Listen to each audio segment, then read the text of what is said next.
Zdravo, zdravo, ćao, evo nas u Techno Team Gamesu, danas ću vam pokazati kako skinuti Minecraft. Ovo će biti jedan vrlo brz i efikasan tutorial. I kao što vidite, ovaj link ćemo naravno ostaviti u deskripciji. I dječica će tako moći da igraju Minecraft. Naravno ovo je za Minecraft Team Extreme 1.7.9, ali kad skinete jedan bilo koji Team Extreme, imat će tih sve, ne znam što neće da mi kopira, šta je ovo. Da mi je kopirao više puta, ne verujem.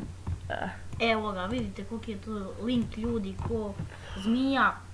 Otvorit ću vaš Google Chrome. Ili bilo koji pretraživač. Ili bilo koji pretraživač. Inače iskopirate onda. Da, naravno. Izbacit ćemo ovako jedan page, idete jednostavno ovdje. Idete jednostavno tu. Sad čekamo da se ovo se učita. Znači sad čekamo da se učita, idete download. Tako je. Tako, jednostavno... I ovako onda... Ovo možete isključite. Da, ovo bet možemo isključiti. I ovo se naravno iskinulo. Ovo možemo izađemo iz ovog programa. Samo da se ovako. Samo da se ovako. Ajmo kolega malo brže. Pa čekaj, nije da se čita. Je li gotovo ovo? Evo.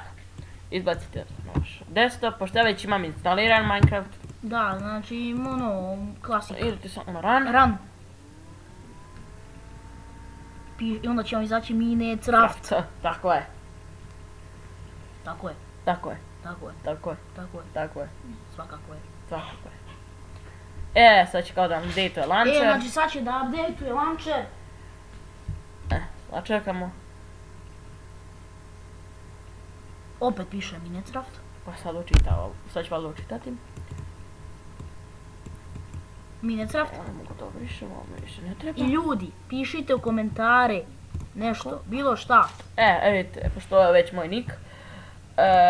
Vidite, ovdje imate sve verzije Minecrafta do 1.8.4. Do 1.9.6. Mogu vam je preporuku da igrate 1.7.2, to je najbolja verzija. Jednostavno, to bi bilo to za ovaj tutorial. Ćao. Volim vas! Ćao.